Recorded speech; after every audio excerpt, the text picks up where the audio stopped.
গল্প কবিতা পাঠে সকলকে স্বাগত জানিয়ে শুরু করছি আজকের গল্প চার ইয়ারি কথা। লেখক প্রমথ চৌধুরী। আমরা সেদিন ক্লাবে তাস খেলায় এতই মগ্ন হয়ে গিয়েছিলুম যে রাত্রির যে কত হয়েছে সেদিকে আমাদের কারো খেয়াল ছিল না। হঠাৎ ঘড়িতে 10টা বাজলো শুনে আমরা চমকে উঠলুম। এরকম গলা ভাঙা ঘড়ি কলকাতা শহরে আর দ্বিতীয় নেই।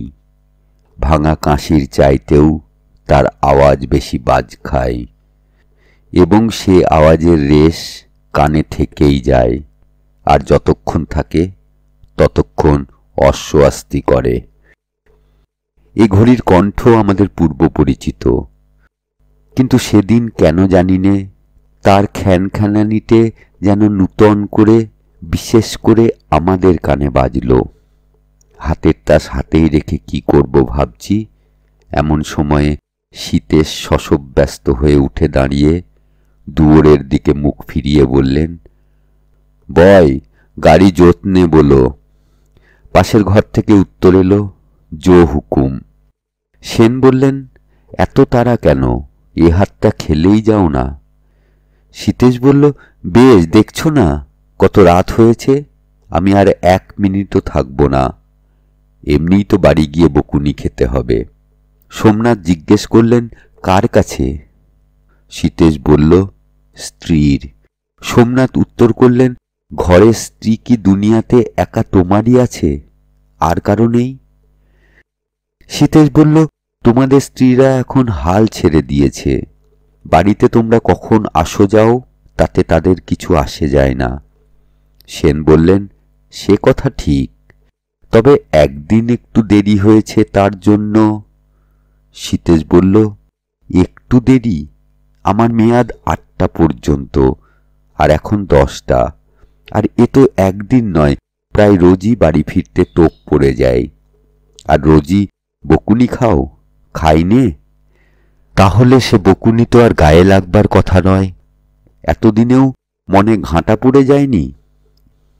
শীতেশ বলল, এখন ইয়ার্কি রাখো, আমি চললুম, গুড নাইট।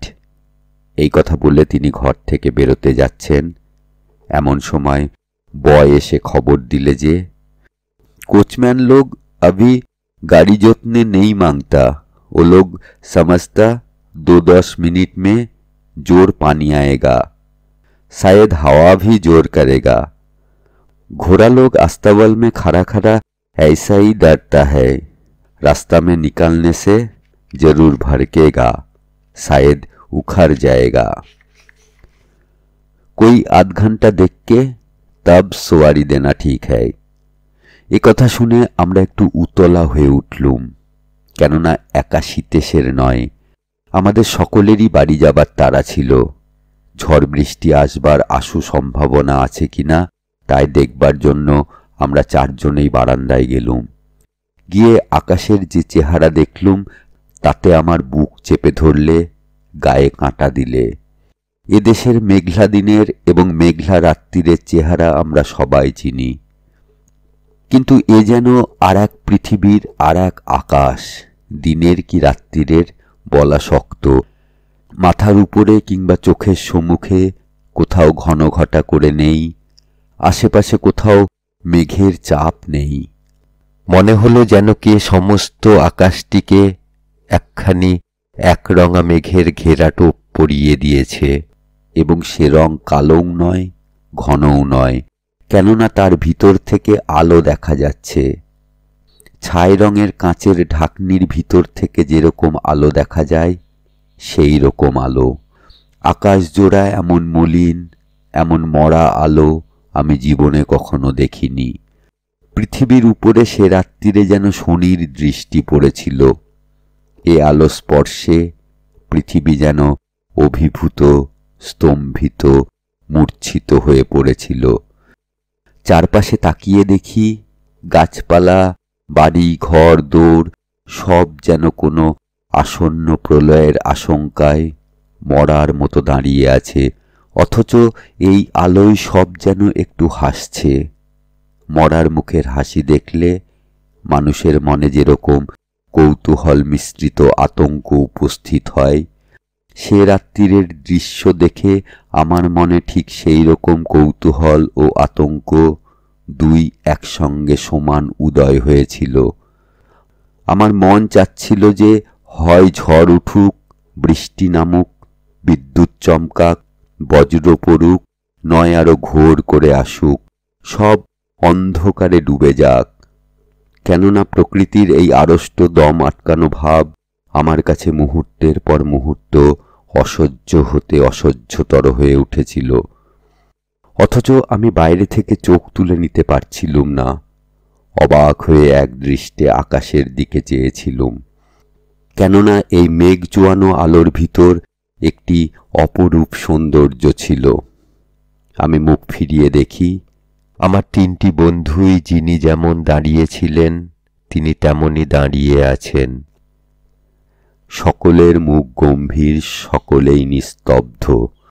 আমি এই দুঃস্বপ্ন ভাঙিয়ে দেবার জন্য চিৎকার করে বললুম, বয়, চারঠো আধা পেগ লাও। এই কথা শুনে সকলেই যেন ঘুম থেকে জেগে উঠলেন। সোমনাথ বললেন, আমার জন্য পেগ নয়, ভারমুত। তারপর আমরা যে যার চেয়ার টেনে নিয়ে বসে অন্যমনস্কভাবে সিগারেট ধরালুম। আবার সব চুপ। যখন বয় পেগ নিয়ে এসে হাজির হলো, তখন সীতেশ বলে উঠলেন, মেরা ওয়াস্তে আধা নেই, পুরা। আমি হেসে বললুম, I beg your pardon.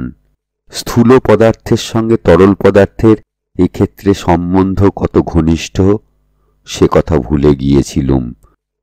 Sitesh একটু বিরক্ত স্বরে উত্তর করলেন, তোমাদের মতো আমি বামন অবতারের বংশধর নয়। না অগস্ত্য মুনির, এক চুমুকে তুমি সুরা সমুদ্র পান করতে পারো। এ কথা শুনে তিনি মহাবিরক্ত হয়ে বললেন, দেখো রাই, ওসব বাজে রসিকতা এখন ভালো লাগছে না। আমি কোনো উত্তর করলুম না, কেননা বুঝলুম যে কথাটা ঠিক। বাইরের ওই আলো আমাদের মনের ভিতরও প্রবেশ করেছিল এবং সেই সঙ্গে আমাদের মনের রঙও ফিরে গিয়েছিল। মুহূর্ত মধ্যে আমরা নতুন ভাবের মানুষ হয়ে উঠেছিলুম। যে সকল মনোভাব নিয়ে আমাদের দৈনিক জীবনের কারবার, সে সকল মন থেকে ঝরে গিয়ে তার বদলে দিনের আলোয় যা কিছু গুপ্ত ও সুপ্ত হয়ে থাকে তাই জেগে ও ফুটে উঠেছিল। সেন বললেন, যেরকম আকাশের গতিক দেখছি তাতে বোধহয় এখানেই রাত কাটাতে হবে। সোমনাথ বললেন, ঘণ্টাখানেক না দেখে তো আর যাওয়া যায় না। তারপর সকলে নীরবে ধূমপান করতে লাগলুম। খানিক পরে সেন আকাশের দিকে চেয়ে যেন নিজের মনে নিজের সঙ্গে কথা কইতে আরম্ভ করলেন। আমরা এক মনে তাই শুনতে লাগলুম।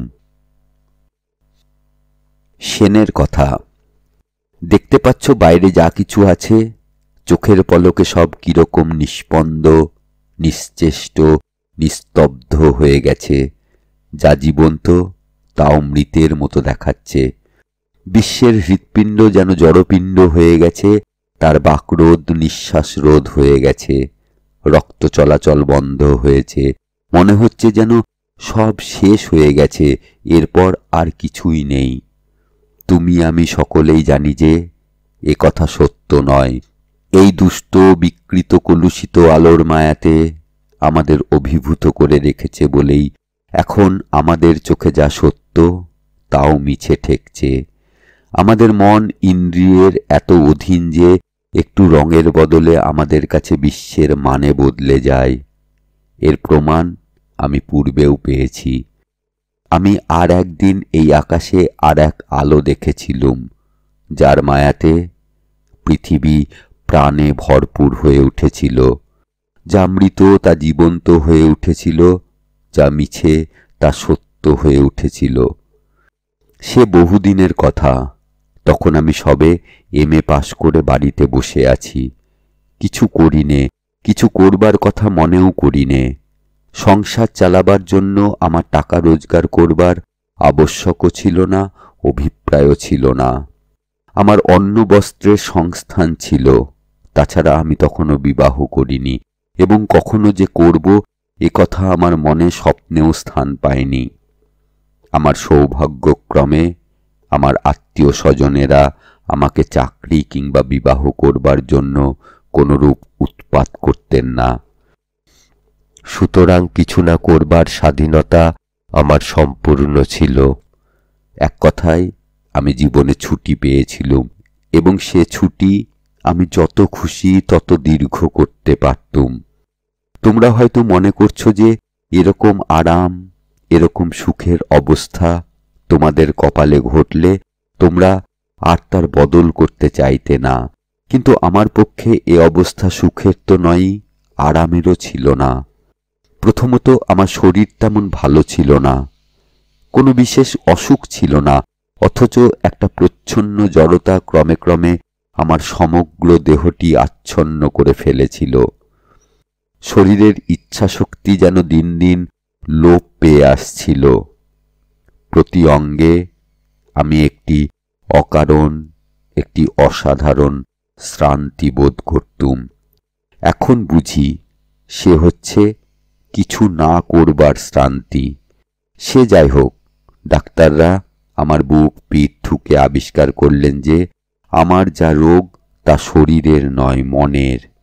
কথাটি ঠিক, তবে মনের অসুখটা যে কি তা কোনো ডাক্তার কবিরাজের পক্ষে ধরা অসম্ভব ছিল, কেননা যার মন সেই তা ঠিক ধরতে পারত না। লোকে যাকে বলে দুশ্চিন্তা অর্থাৎ সংসারের ভাবনা, তা আমার ছিল না, এবং কোনো স্ত্রীলোক আমার হৃদয় চুরি করে পালায়নি। হয়তো শুনলে বিশ্বাস করবে না, কিন্তু এ কথা সম্পূর্ণ সত্য যে যদিচ তখন আমার পূর্ণ যৌবন, তবুও কোনো বঙ্গ যুবতী আমার চোখে পড়েনি। আমার মনের প্রকৃতি এতটা অস্বাভাবিক হয়ে গিয়েছিল যে সে মনে কোনো অবলা সরলা ননিবালার প্রবেশাধিকার ছিল না। আমার মনে যে সুখ ছিল না, স্বাস্তি ছিল না, তার কারণই তো এই যে আমার মন সংসার থেকে আলগা হয়ে পড়েছিল। এর অর্থ এই নয় যে আমার মনে বৈরাগ্য এসেছিল, অবস্থা ঠিক তার উল্টো। জীবনের প্রতি বিরাগ নয়, আত্যন্তিক অনুরাগ বশতই আমার মন চারপাশের সঙ্গে খাপছাড়া হয়ে পড়েছিল। আমার দেহ ছিল এ দেশে, আর মন ছিল ইউরোপে।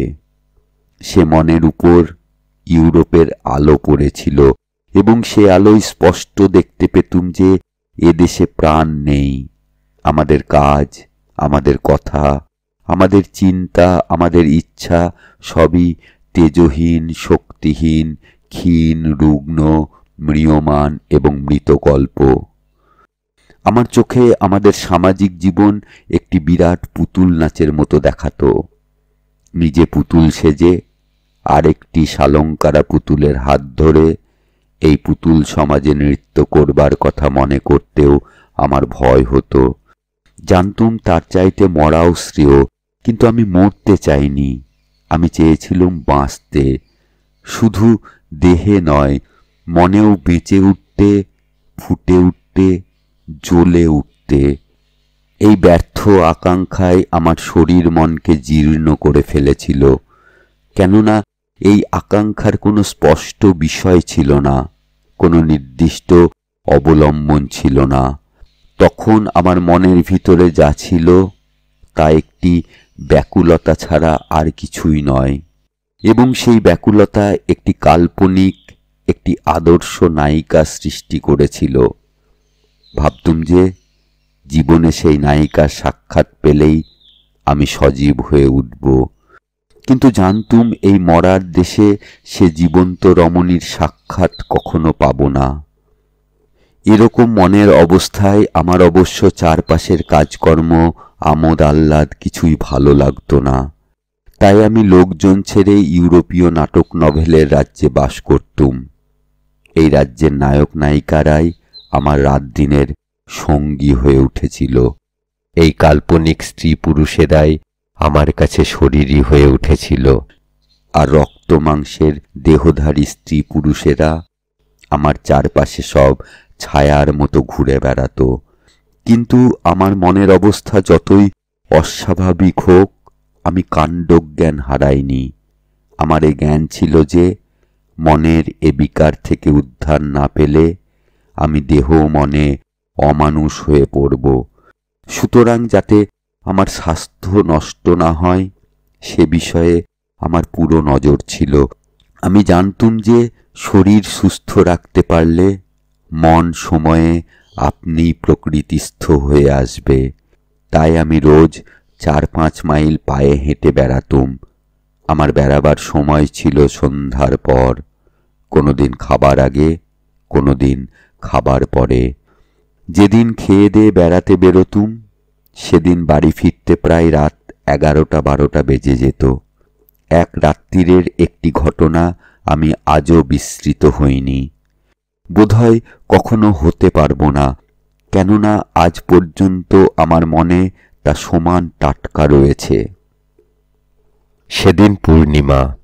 আমি একলা বেড়াতে বেড়াতে যখন গঙ্গার ধারে গিয়ে পৌঁছলুম তখন রাত প্রায় 11টা। রাস্তায় জনমানব ছিল না, তবু আমার বাড়ি ফিরতে মন সরছিল না। কারণ সেদিন যেরকম জ্যোৎস্না ফুটেছিল সেরকম জ্যোৎস্না কলকাতায় বোধহয় 2-10 বছরে এক আধ দিন দেখা যায়। চাঁদের আলোর ভিতর প্রায়ই দেখা যায় একটা ঘুমন্ত ভাব আছে। সে আলো মাটিতে, জলেতে, ছাদের উপর, গাছের উপর যেখানে পড়ে সেইখানেই মনে হয় ঘুমিয়ে যায়। কিন্তু সে রাত্রিরে আকাশে আলোর বাণ ডেকেছিল। চন্দ্রালোক হতে অসংখ্য অবিরত, অবিরল ও অবিচ্ছিন্ন একটির পর একটি, তারপর আরেকটি জ্যোৎস্নার ঢেউ পৃথিবীর উপর এসে ভেঙে পড়ছিল। এই ঢেউ খেলানো জ্যোৎস্নায় দিগ দিগন্ত ফেনিল হয়ে উঠেছিল। সে ফেনা শ্যাম্পেনের ফেনার মতো আপন হৃদয়ের আবেগে উচ্ছ্বসিত হয়ে উঠে তারপরে হাসির আকারে চারিদিকে ছড়িয়ে পড়ছিল। আমার মনে এ আলোর নেশা ধরেছিল। আমি তাই নিরুদ্দেশভাবে ঘুরে বেড়াচ্ছিলুম। মনের ভিতর একটি অস্পষ্ট আনন্দ ছাড়া আর কোনো ভাব, কোনো চিন্তা ছিল না। হঠাৎ নদীর দিকে আমার চোখ পড়ল। দেখি সারি সারি জাহাজ এই আলোয় ভাসছে। জাহাজের গড়ন যে এমন সুন্দর তা আমি পূর্বে কখনো লক্ষ্য করিনি। তাদের ওই লম্বা ছিপছিপে দেহের প্রতিরেখায় একটি একটানা গতির চেহারা সাকার হয়ে উঠেছিল, যে গতির মুখ অসীমের দিকে আর যার শক্তি অদম্য এবং অপ্রতিহত। মনে হলো যেন কোনো সাগর পারের রূপকথার রাজ্যের বিহঙ্গম বিহঙ্গমীরা উড়ে এসে এখন পাখা গুটিয়ে জলের উপর শুয়ে আছে। এই জ্যোৎস্নার সঙ্গে সঙ্গে তারা আবার পাখা মেলিয়ে নিজের দেশে ফিরে যাবে। সে দেশ ইউরোপ।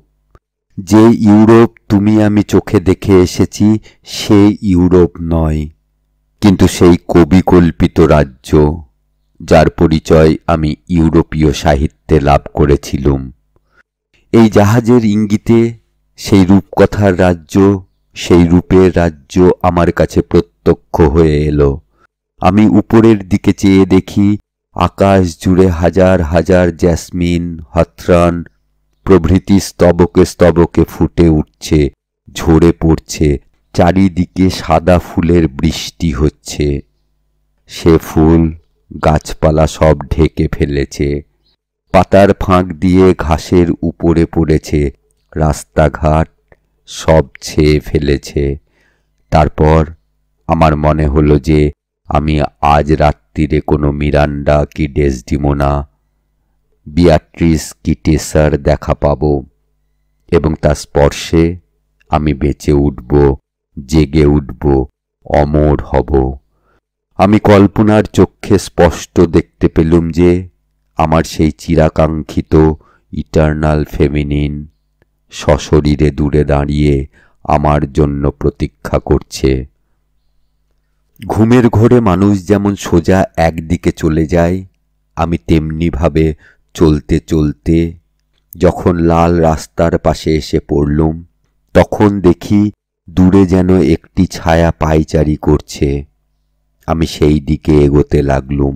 ক্রমে সেই ছায়া শরীরী হয়ে উঠতে লাগল। সে যে মানুষ, সে বিষয়ে আর কোনো সন্দেহ রইল না। যখন অনেকটা কাছে এসে পড়েছি, তখন সে পথের ধারে একটা বেঞ্চিতে বসল। আরো কাছে এসে দেখি বেঞ্চিতে যে বসে আছে সে একটি ইংরাজ রমণী, পূর্ণ যৌবনা, অপূর্ব সুন্দরী। এমন রূপ মানুষের হয় না, সে যেন মূর্তিমতী পূর্ণিমা।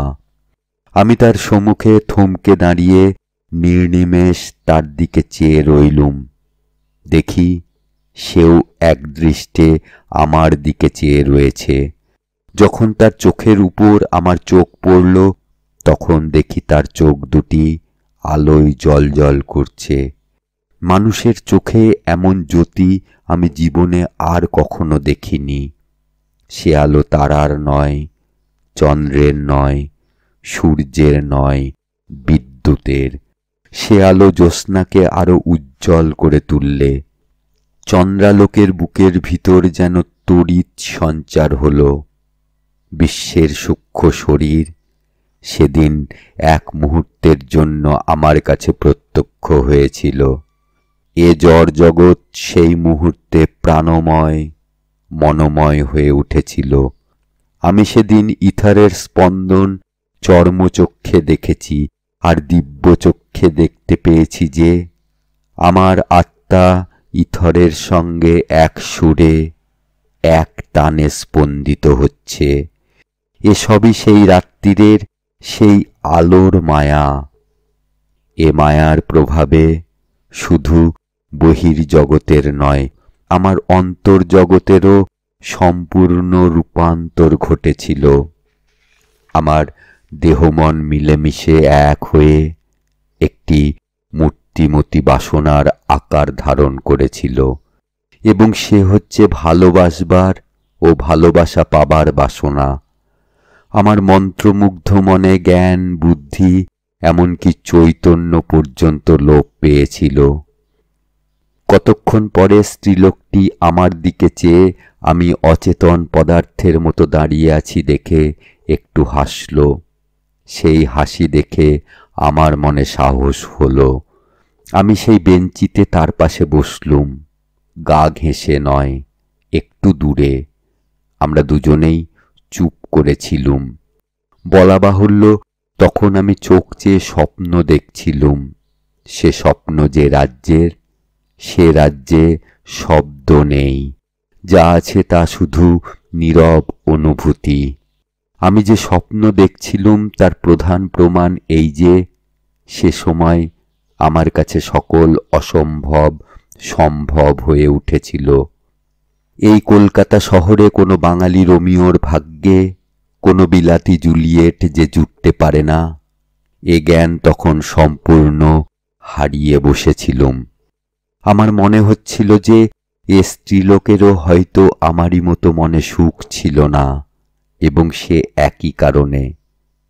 এর মন হয়তো এর চারপাশে বণিক সমাজ হতে আলগা হয়ে পড়েছিল, এবং এও সেই অপরিচিতের আশায়, প্রতীক্ষায় দিনের পর দিন বিষাদে অবসাদে কাটাচ্ছিল, যার কাছে আত্মসমর্পণ করে এর জীবন মন সরাগ সতেজ হয়ে উঠবে।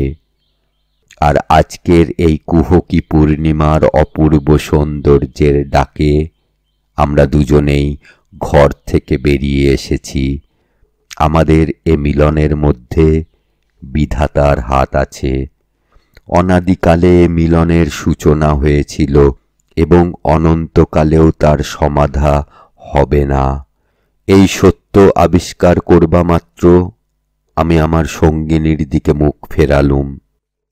দেখি কিছুক্ষণ আগে যে চোখ হীরার মতো জ্বলছিল, এখন তা নীলার মতো সুকোমল হয়ে গেছে। একটি গভীর বিষাদের রঙে তা স্তরে স্তরে রঞ্জিত হয়ে উঠেছে। এমন কাতর, এমন করুণ দৃষ্টি আমি মানুষের চোখে আর কখনো দেখিনি। সে চাহনিতে আমার হৃদয় মন একেবারে গলে উঠল। আমি আস্তে তার একখানি জ্যোৎস্নামাখা হাত আমার হাতের কোলে টেনে নিলুম। সে হাতের স্পর্শে আমার সকল শরীর শিহরিত হয়ে উঠল। সকল মনের মধ্য দিয়ে একটি আনন্দের জোয়ার বইতে লাগল। আমি চোখ বুজে আমার অন্তরে এই নব উচ্ছ্বসিত প্রাণের বেদনা অনুভব করতে লাগলুম। হঠাৎ সে তার হাত আমার হাত থেকে সজোরে ছিনিয়ে নিয়ে উঠে দাঁড়ালো। চেয়ে দেখি সে দাঁড়িয়ে কাঁপছে। তার মুখ ভয়ে বিবর্ণ হয়ে গেছে। একটু এদিক ওদিক চেয়ে সে দক্ষিণ দিকে দ্রুত বেগে চলতে আরম্ভ করল।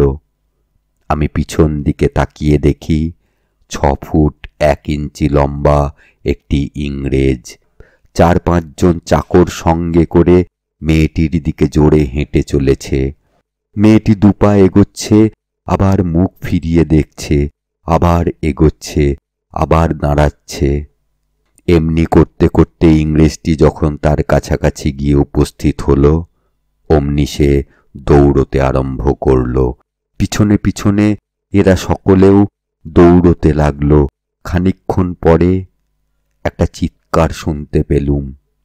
সে চিৎকার ধ্বনি যেমন অস্বাভাবিক তেমনি বিকট। সে চিৎকার শুনে আমার গায়ের রক্ত জল হয়ে গেল। আমি যেন ভয়ে কাঠ হয়ে গেলুম। আমার নড়বার চড়বার শক্তি রইল না। তারপর দেখি 4-5 জনে চেপে ধরে তাকে আমার দিকে টেনে আনছে। ইংরেজটি সঙ্গে সঙ্গে আসছে। মনে হলো এ অত্যাচারের হাত থেকে একে উদ্ধার করতেই হবে, এই পশুদের হাত থেকে ছিনিয়ে নিতেই হবে। এই মনে করে আমি যেমন সেই দিকে এগোতে যাচ্ছি, অমনি মেয়েটি হো হো করে হাসতে আরম্ভ করল। সে অট্টহাস্য চারিদিকে প্রতিধ্বনিত হতে লাগল। সে হাসি তার কান্নার চাইতে 10 গুণ বেশি বিকট, 10 গুণ বেশি মর্মভেদী। আমি বুঝলুম যে মেয়েটি পাগল, একেবারে উন্মাদ পাগল। পাগলাগারদ থেকে কোনো সুযোগে পালিয়ে এসেছিল। রক্ষকেরা তাকে ফের ধরে নিয়ে যাচ্ছে। এই আমার প্রথম ভালোবাসা, আর এই আমার শেষ ভালোবাসা। এরপরে ইউরোপে কত ফুলের মতো কোমল, কত তারার মতো উজ্জ্বল স্ত্রীলোক দেখেছি। ক্ষণিকের জন্য আকৃষ্টও হয়েছি। কিন্তু যে মুহূর্তে আমার মন নরম হবার উপক্রম হয়েছে, সেই মুহূর্তে ওই অট্টহাসি আমার কানে বেজেছে। অমনি আমার মন পাথর হয়ে গেছে।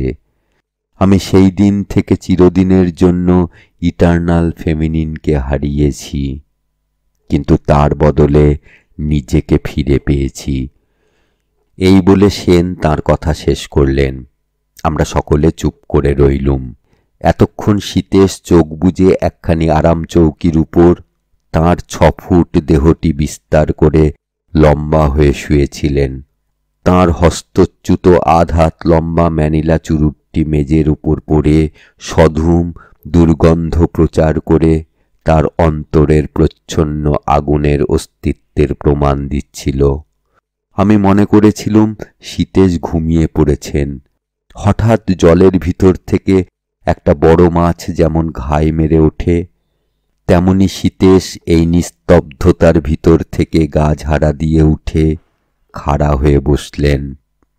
সেদিনকার সেই রাত্রিরের ছায়ায় তাঁর প্রকাণ্ড দেহ অষ্টধাতুতে গড়া একটি বিরাট বৌদ্ধ মূর্তির মতো দেখাচ্ছিল।